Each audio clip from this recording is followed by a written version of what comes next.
Okay, good evening, everybody. Just let me know if you can hear me okay.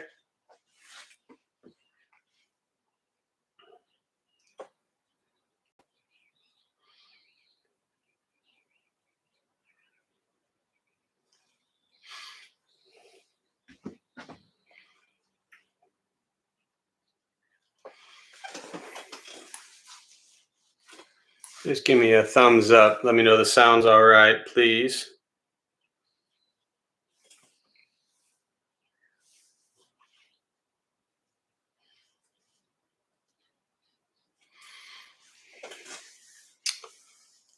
All right, Lena, thank you. Welcome. Just getting my phone off here.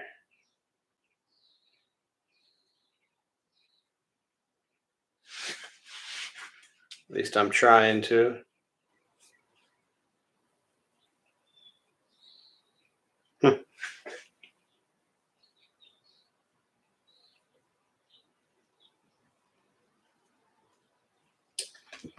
All right.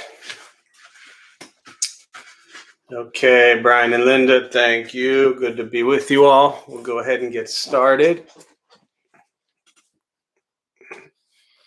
You can all join palms as we begin. And repeat after me. I take refuge in the Buddha. I take refuge in the Dharma.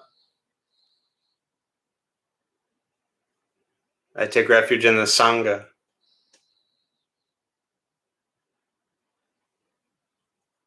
And keeping the palms joined.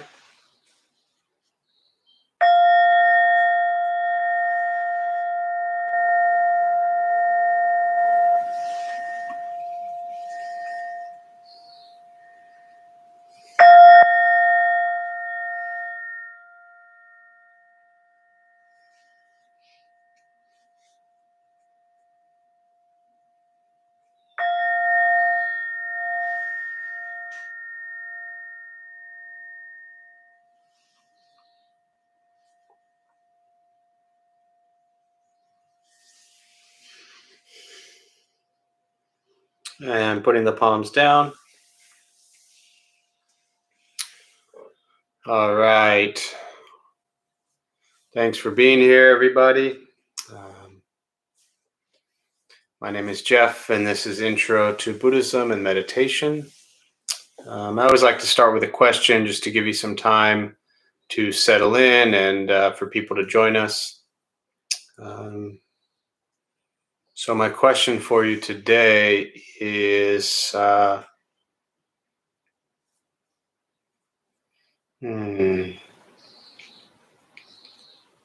what is my question? How about let's look at the precepts.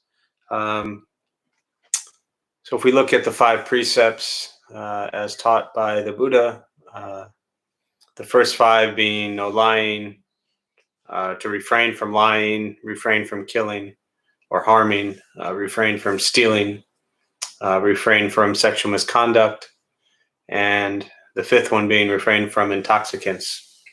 So refrain from lying, killing, stealing, sexual misconduct, and intoxicants.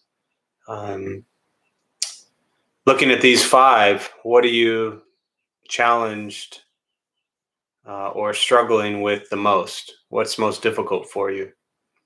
Of course, anytime I ask questions about the precepts, remember the first one is to refrain from lying. So that means your answer here has to be honest. Otherwise, you're lying and whatever the second one is.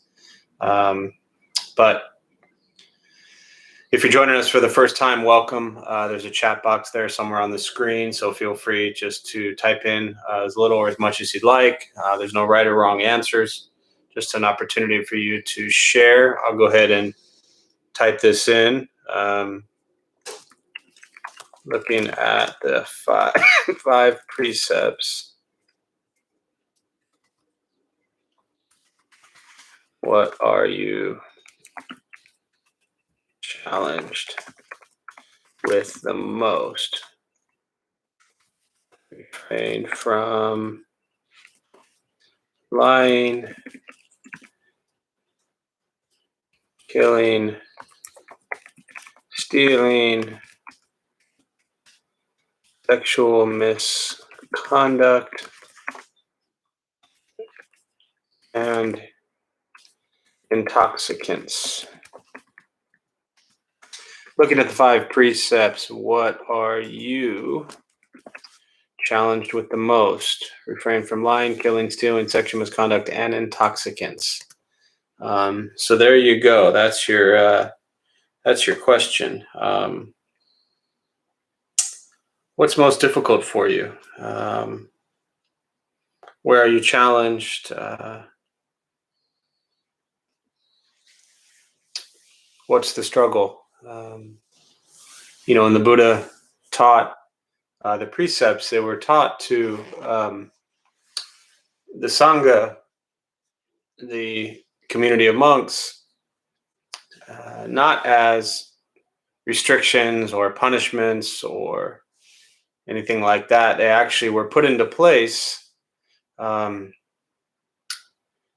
keep the Sangha, the community, safe. And if you think of this practice of waking up and suffering less, then these precepts really help you on that path. There were anywhere from 227 to 311 precepts, I believe, that were put into place. Various traditions practice various ones even today. But as a practitioner, and when you do what's called a precept ceremony, those are the first 5. And I often look at precepts as red lights, as a metaphor. And the idea is that, if you approach traffic lights and it's red, usually I would do a banter back and forth with somebody, but since it's just me staring at me, talking to me, when you approach a traffic light and it's red, you have a lot of options. The obvious one seems to just stop. But you could continue to go through the red light. And when you do that, lots of things could happen. You could cause an accident. You could get a ticket. You could get away with it. Nothing would happen. You'd get where you're going faster. So a lot of things actually occur if you were to go through this light. Some good, some bad, just depends on how you look at it. But the reality is there's nothing forcing us to stop at the red light. We make that choice. Now, the traffic light is there to keep people safe. And the idea is that as you approach the light, and they even give you a warning sign. Life, we should have warning signs. Actually, we do have warning signs. We just don't pay attention to them. But often, we get a yellow light warning us that it's going to be red, and then we stop. And so I look at precepts as the same way, is that this is not about judgment or critique or thinking you're a good little Buddhist because you follow these. It's recognizing that when we abide by these precepts, we, in all likelihood, remain and stay safer than we would if we did not. When we lie and kill and steal and commit sexual misconduct and have intoxicants in our body, we tend to suffer and we cause pain and suffering for others. So a lot of these are really points to just kind of stop and recognize on your path, where are you challenged, where are you struggling? And as I talked about Saturday morning with the paramitas, the same thing. You can just pick one and say, okay, if lying is my biggest challenge that I'm going to spend this week, and I'm going to work on the awareness of recognition of when I lie, and work on not doing it anymore. So practices to be aware of, to observe, to put into your life that without a doubt will lead to less suffering. So again, feel free just to share your responses there. Let's see what we've got here. Nick, killing because I kill billions of bacteria every time I use mouthwash. Uh, sure. Um, and so I guess my question back to you, does this bacteria have consciousness?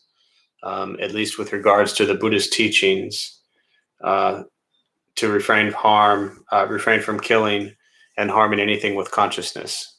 Um, these are impossible to debate in person, let alone over a one-way YouTube talk, but just something to think about.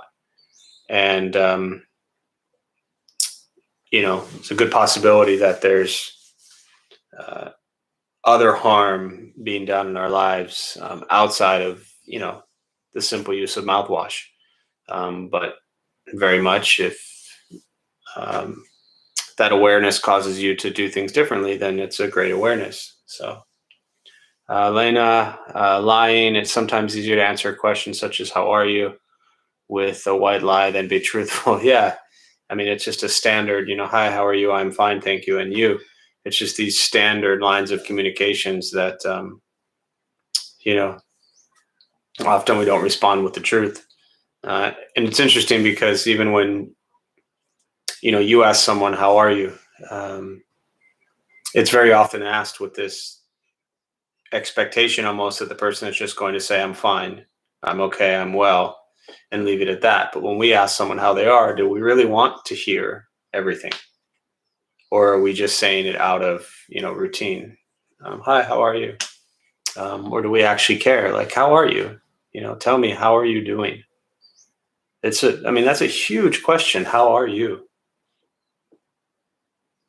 And it just gets so,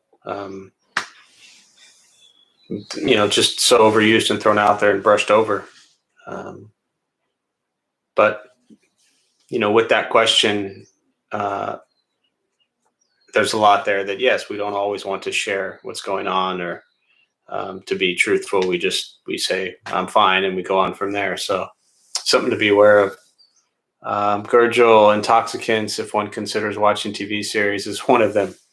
Um, in some cases, really the breakdown behind intoxicants is very often translated as, simply drugs and alcohol.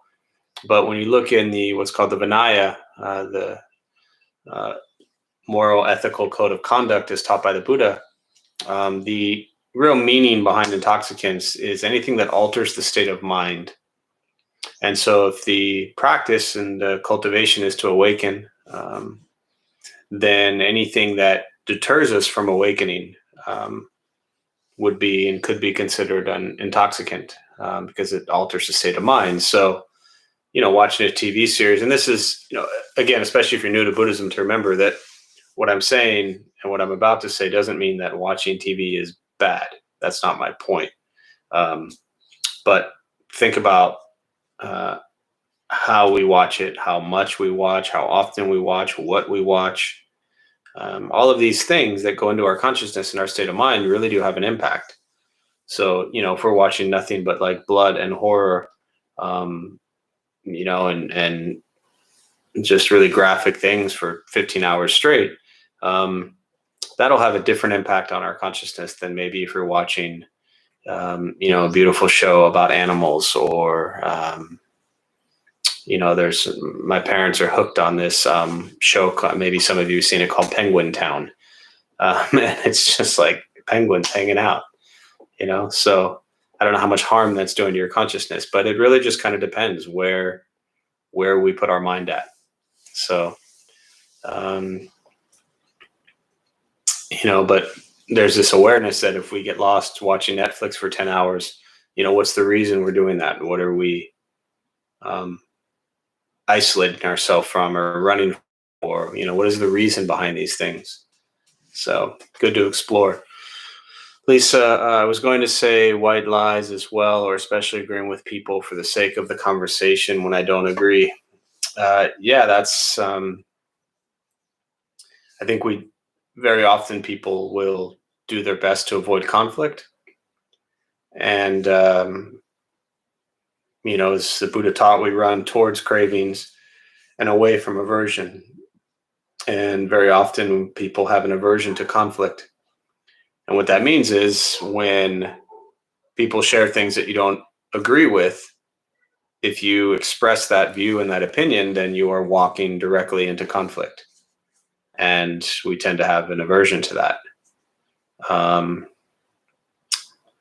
So something to be aware of. Again, the reason that we often will just agree with people versus why we may benefit from expressing why we don't agree or whatever it might be. So, all right. Thank you. Very helpful. And what about for you? For me, I would say they vary from time to time. I mean, I know that I took 2003. Yeah, 2003 was no, I'm sorry, 2005 was when I first took the the precept ceremony, and that's where you vow to abide by these precepts. And as I was taught and as I continue to practice, these are forms of practice, and they're constantly a work in progress. And so, it's a day-to-day challenge and an awareness of all of them, and to see how all of them impact your life. For me personally, I don't, this may be hard to explain, but what I share very often in these kind of intro to Buddhism classes is sometimes very different from how I tend to operate with practice. I have a very specific way of practice that I do things personally, that are very different from maybe how I share things. And so for me, it's an awareness of a moment to moment, or an attempt to have an awareness of moment to moment of how I'm struggling with any of these. So 1 hour it could be one, and another hour it could be another. So it's I think we're challenged. I'm challenged with all of them all the time, because to be really incredibly pure intention, pure minded, beautiful intention, beautiful mind. It is a constant battle and a constant practice. And so if you're someone who's been, angry for 30 years, then all of a sudden you just go to a Buddhist class. It doesn't change overnight. It takes time. So, yeah, I mean, you struggle with all of them. I struggle with all of them. All right. So on that, I've rambled more than I normally would, but I appreciate all you sharing your thoughts, and we'll go ahead and start with a meditation practice. A couple things to tell you before we begin, which is nothing's going to happen to you. You will not float away. You won't have any mystical, magical experiences. You won't figure anything out whatsoever. The mind that races all day long is not going to shut off. Don't judge your practice, meaning don't ask yourself, is it working or not working? Are you doing it right or doing it wrong? We're just going to sit. We're going to breathe. You'll hear sounds. This is life. Life is filled with chaos, and the practice of meditation is learning to get quiet and still within all the chaos. Posture. If you're on a cushion, just trying to sit up straight, relaxing the shoulders. Hands can be on the knees or in the lap, whatever's comfortable. I'll guide us as we begin, and we will settle into a little bit of silence. Most important, don't expect anything. We're just going to sit and breathe.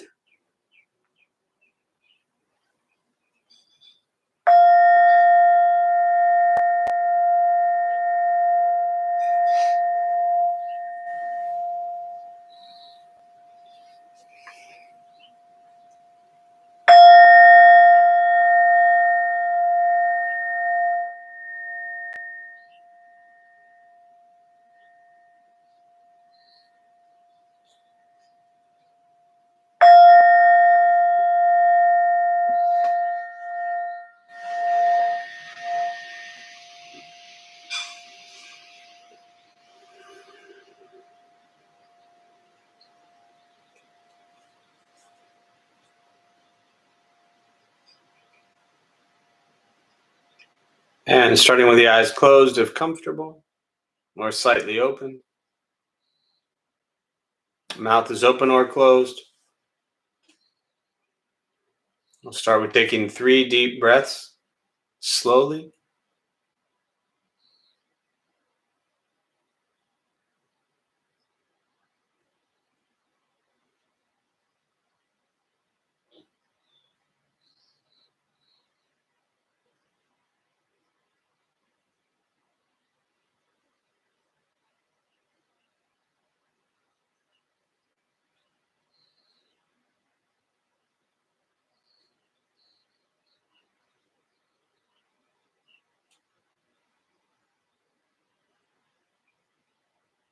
And eventually settle into a natural rhythm of the breath.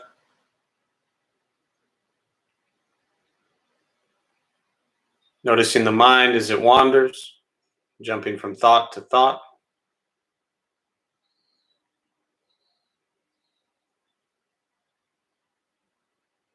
I'll start with gently guiding the attention, focus, to the stomach or chest.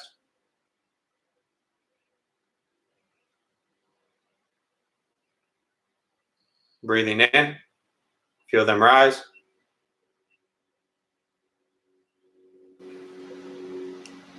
Breathing out, they fall.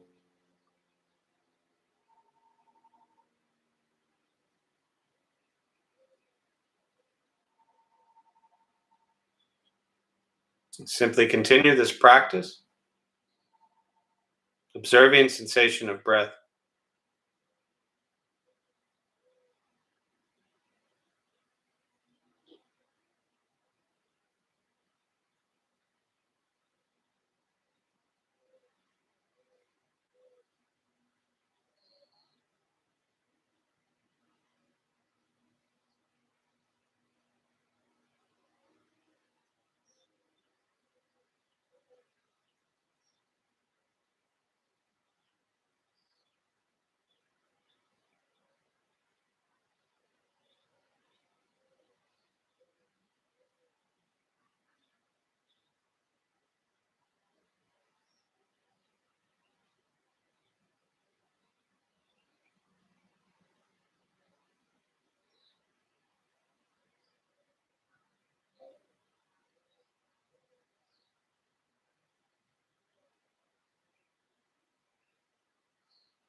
And as your mind wanders, lost in thought,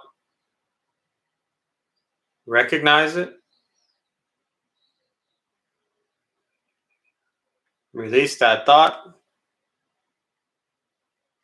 return attention, focus to the breath.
Where's your mind? Lost in thought?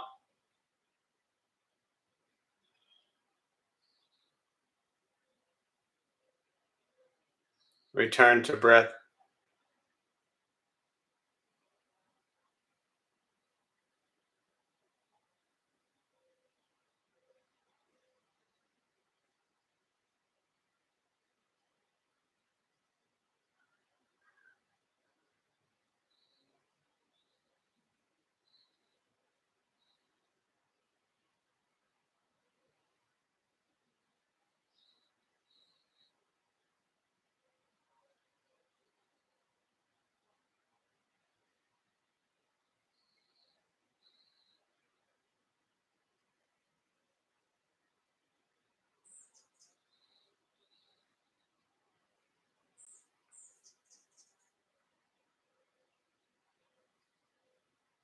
Breathing in. Follow breath in.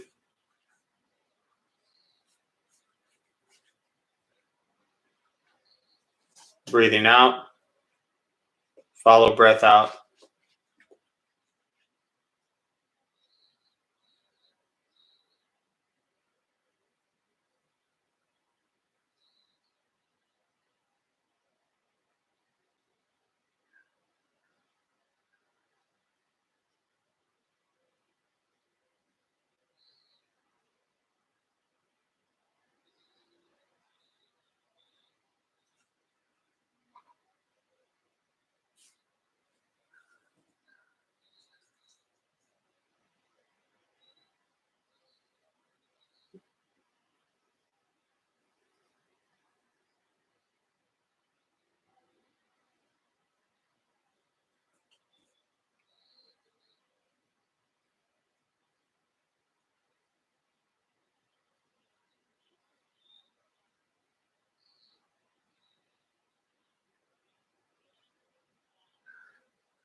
And with the body still,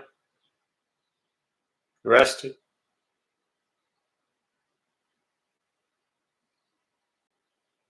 and the speech quiet, aware of all sound,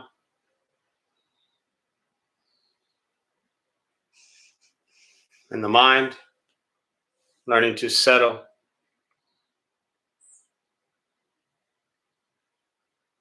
know what it's like to just sit and breathe,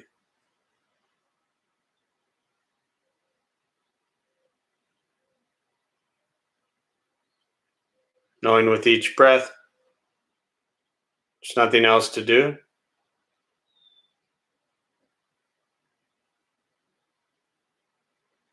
nowhere else to go,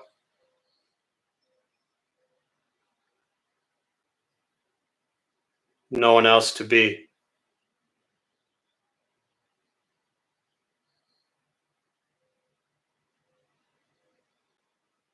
Everything beautiful, exactly as it is. Sitting, breathing,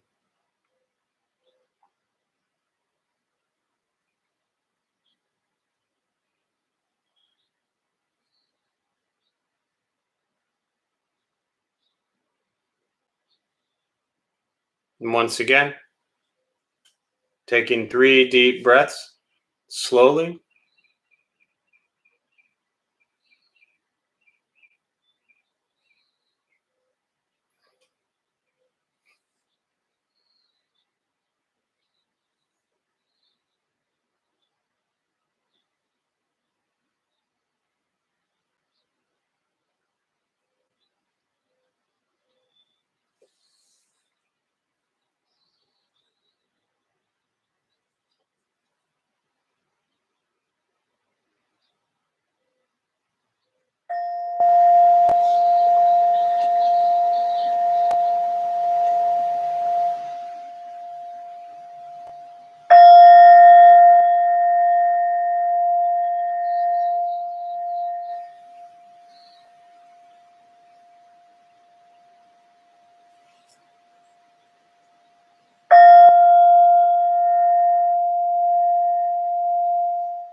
And as you slowly open the eyes,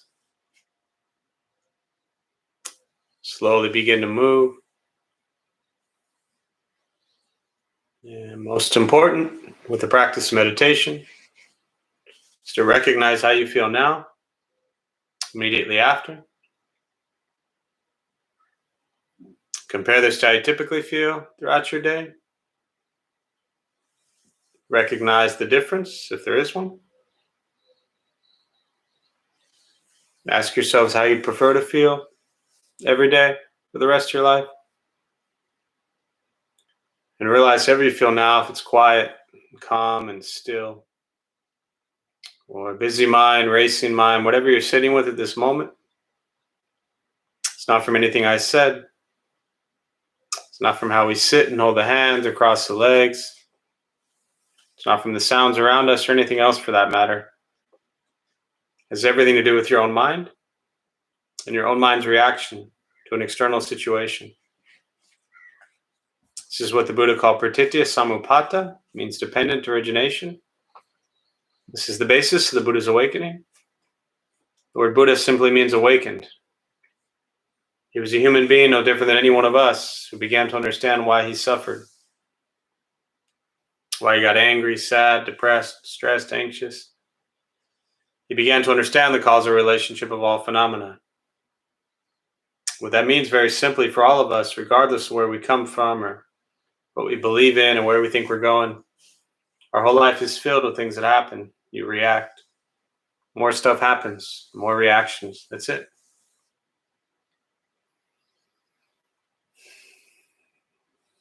Now, most of us feel quiet, calm, peaceful. The question is, how do you feel the rest of your days? And so all we're working on is closing the gap to where the way you feel now is closer to how you feel always.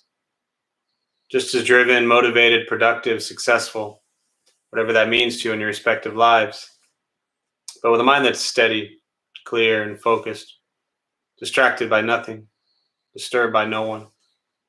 This practice is not easy. It's not necessarily fun, but it's free. Meditation is free. Buddhist practice is free. Sitting, breathing, learning to be kind to yourself and everybody else. And that's it. I try not to complicate the practice.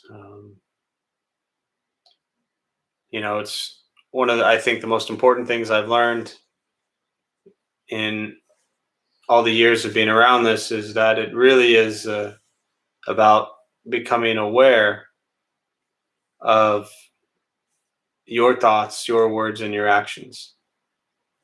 And that's it. Your thoughts, your words, your actions have an impact on every person, place, and thing you encounter. The way you treat people, the way you treat places, the way you treat things. Everything is an opportunity to interact with someone or something. And so having an awareness of how you interact is critically important. And understanding your mind throughout the day is very important.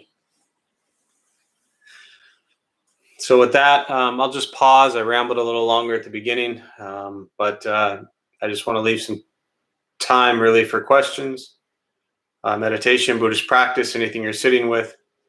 If you're new to joining us, welcome. There's a chat box somewhere on your screen. Feel free to type in any question you may have, meditation, Buddhist practice, anything you're sitting with. And I'll use the next 15 minutes just to respond to your thoughts and questions.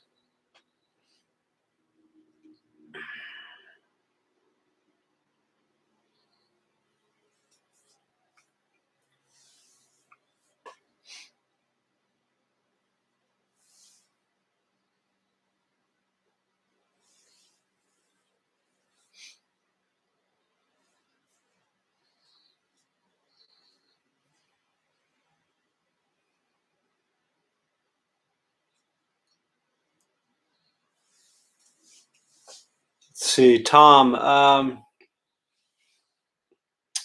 how does dependent origination relate to reactions and reacting again? So, pratitya samupata, dependent origination, it's not about it relating to reactions and reacting. It is reactions and reacting.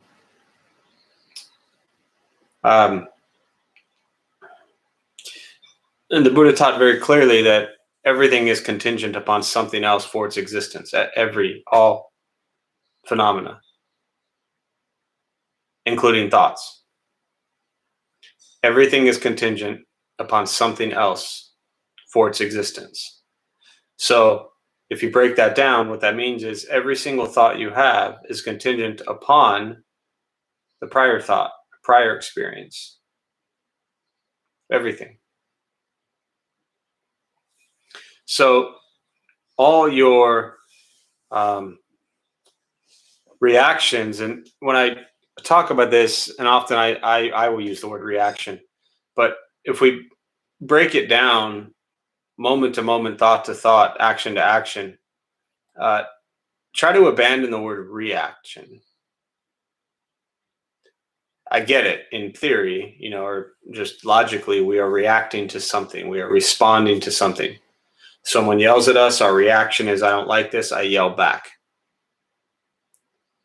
But for me, really understanding this practice is not about reacting or responding, but it's about acting. Someone yells at me. Sit with that. What does this feel like? And it can be quick. How does it sit in my mind, in my heart, in my body? How do I feel this? These words that I've just received. And then from that feeling that I have, I will then act. But the mistake we make is that we blame the person yelling at us for our response. And we think, well, you yelled at me, it's your fault, and that's why I'm yelling at you. No, there's a separation there. And yelling is just an example. It could be anything. But I'm sure some of you here have been in arguments and yelled at someone or been yelled at, so it's something we can relate to, most likely. So someone yelling at you does not mean that we must yell back. It's not an automatic trigger to yell back. Yet we think they're yelling at me. I don't like this. I'm in pain. I hurt. So I'm going to yell back. And therefore our reaction is yelling. And then we feel justified often. Well, they yelled at me first. But again, remove the word reaction and just say, what is my action in this moment based on the feeling that I'm sitting with? And so if we look at dependent origination, the causal relationship of all phenomena, what this is really saying is that the karma, which is action, which is generated, as the Buddha taught, body, speech, and mind, what we think, what we say, and what we do. If we understand that the law of cause and effect is what is happening every moment. Cause, effect, cause, effect, cause, effect. That's it. But what happens is the effect becomes the cause of the next effect.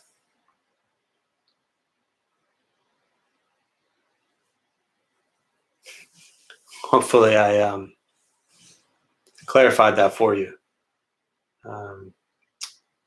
So again, dependent origination doesn't relate to reacting. It is simply our actions. Let's see. Tom, hope that's helpful. Brian and Linda, can anyone transfer merit to others from their practice? Yeah, absolutely. I mean, the transfer of merit is, very often you'll, obviously, if you're attending meditation, Buddhist practice or classes or temple, whatever it might be, then the person leading, in this case it's me, or if you go to a temple and you have a monk or a nun or whatever it might be, then they're kind of facilitating the transfer of merit. And so you might think that I'm just giving this as an example, not just for you, Brian and Linda, but for everybody. So then there might be this idea that there's this person, a monk or nun or some Buddhist that can transfer the merit, but I'm just kind of facilitating that practice. So anyone can transfer merit, absolutely. The idea is that you have accumulated merit to transfer. So if you're sitting and breathing, you're doing a meditation, you're doing an offering, a form of generosity, something that is you feel benefiting and accumulating merit. Again, I don't like the word positive, but something that is beneficial to self and others. And there's this accumulation of merit. And then at the end of the practice, you would simply, you can join palms if you'd like, you can close your eyes, whatever you want to do, and just say, may any merit gained from this practice be transferred to whoever you want to transfer it to. It can be really simple. So may any merit gained from this practice be transferred to somebody, and just say their name. You can say it out loud. You can say it to yourself. Both are okay. So I hope that's helpful.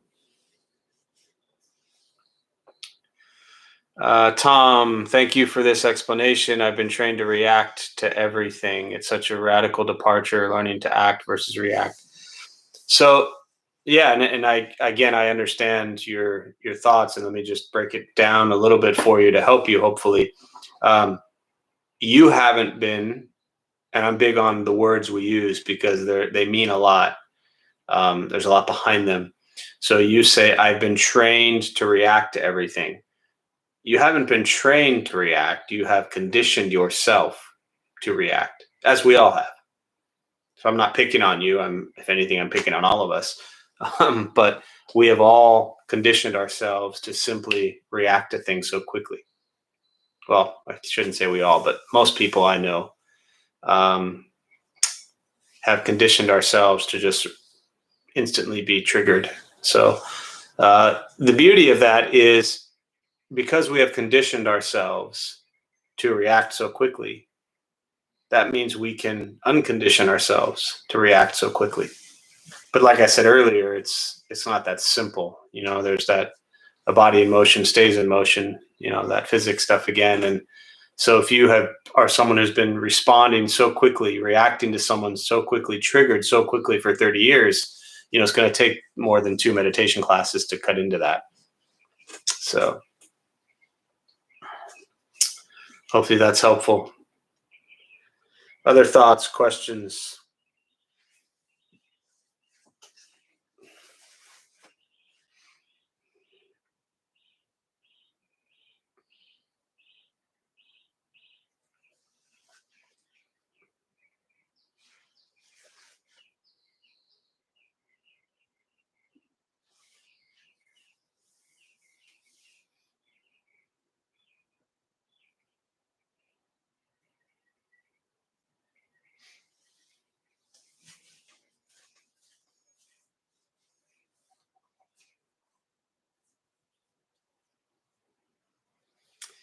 Anything you got?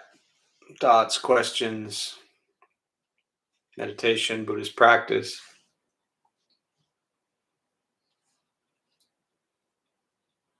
The word really, and I always heard it a lot or read it a lot in Buddhism, is, conditioning.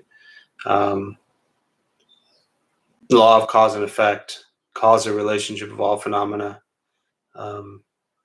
That this idea of conditioning is, it occurs from birth. It starts very, the moment we're born. Prior to that, but we are conditioned to, when we're born and we're crying, where a small child is crying, and we pick them up and we hold them, and they stop crying. There's a reason they're crying. So maybe the diaper needs to be changed. Change the diaper, they stop crying. The baby's hungry. Feed the child, they stop crying. So we learn very early that if we're uncomfortable or we crave and desire something, we scream and we cry. That desire is often met, and then we stop crying. So we're conditioned to scream and have our desire met. Now, we hopefully grow out of that, because if you're 40 years old and you run around screaming all day long, you're probably going to have a tough time having your desire met. But we've really just changed the way we scream. So we may not scream like a newborn child who's hungry, wanting food, but we scream even louder in different ways.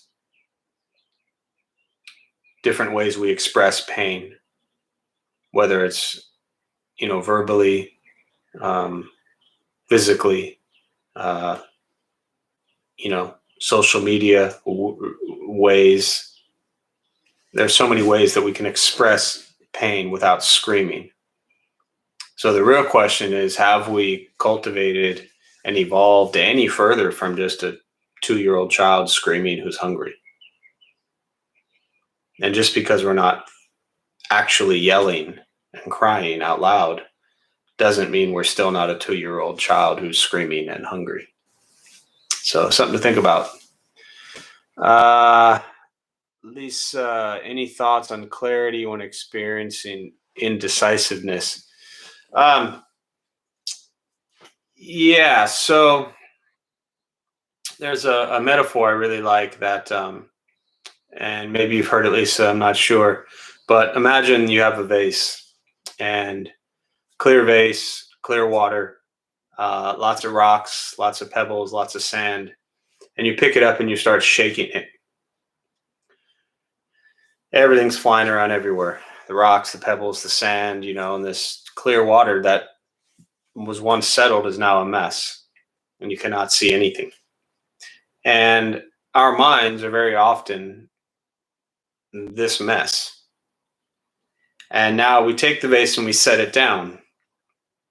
And you imagine, if the water is clear, all the rocks, the pebbles, the sand, we've taken our hands off of it, and now it just sits. Everything settles to the bottom, and you're left with the clear water.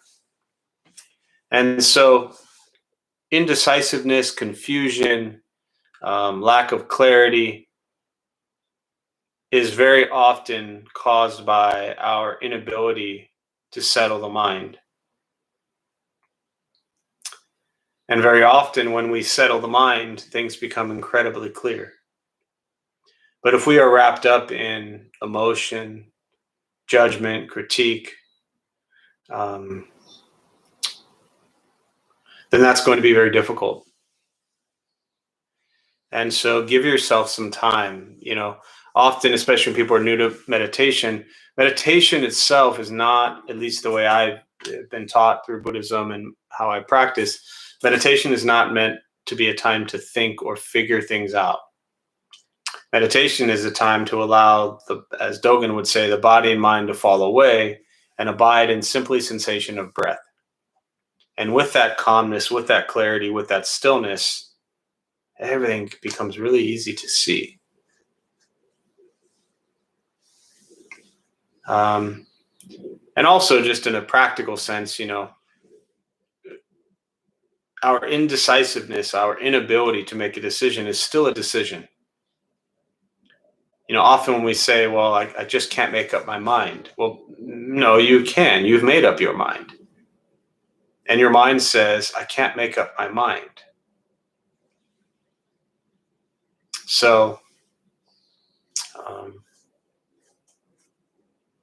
a lot of really wonderful metaphors about this, which I won't ramble on too much, but the reality is allow the mind to clear. What was this? I just shared this the other day. I thought it was really, this is a quote. I mean, I don't know. I saw it on the internet and it had Plato's name after it. So let's go with maybe Plato said it. But if not, it's still a beautiful quote. And it says, opinion is really the lowest form of human knowledge.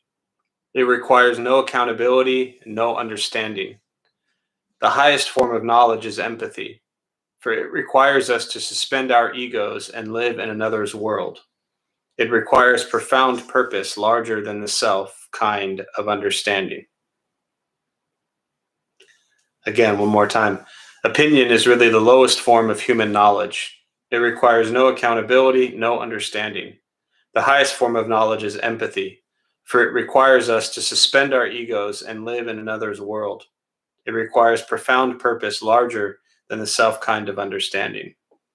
A little bit different from your question, but it triggered, this that I had just shared. And what I like about it is that, very often when we're making, when we have difficult decisions to make, and we have this indecisiveness, very often there's a lot of self involved, a lot of ego involved, a lot of emotion involved, a lot of attachment, a lot of expectations. And if we, again, looking at this quote, the part about just dropping the ego, if we suspend our ego, then a lot of that falls away. And then the indecisiveness may also fall away. But just something to think about. Lisa, I appreciate the metaphor and also hadn't thought about it like that. Thank you. You are welcome. All right. I think I'll close on that. We'll go ahead and join palms.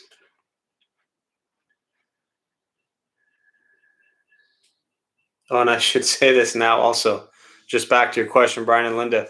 So as I am right now doing a transfer of merit, obviously I can only hear me and you all hear me unless you have me on mute, but that'd be really odd. So you right now, as an example, could just say, as I do, and then transfer merit to anyone you'd like. So just to clarify that. All right, so we'll join palms.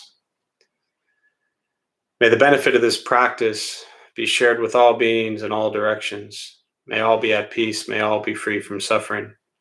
May any merit gained from this practice be transferred to those who need it most.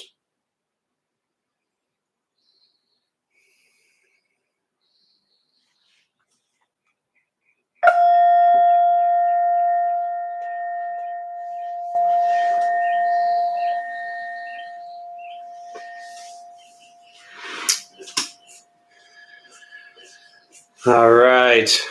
Thank you all for being here. A few quick announcements, and also at the very end here, I'll touch on the opening of the temple. My name is Jeff. Thanks for being here. I'm a Dharma bum. We opened up 14, 15 years ago to introduce Buddhist practice to those who show up. Those of us who lead, we are not monks or nuns or gurus or masters or teachers. We're just practitioners. We do our best to take our understanding of Buddhist teachings and put it into terms that make sense, hopefully, to those who show up. So thanks for showing up. Every night we have different classes going on. Huge recovery sangha, college group, teenage group, a knit and sit group making beanies for those people living on the streets.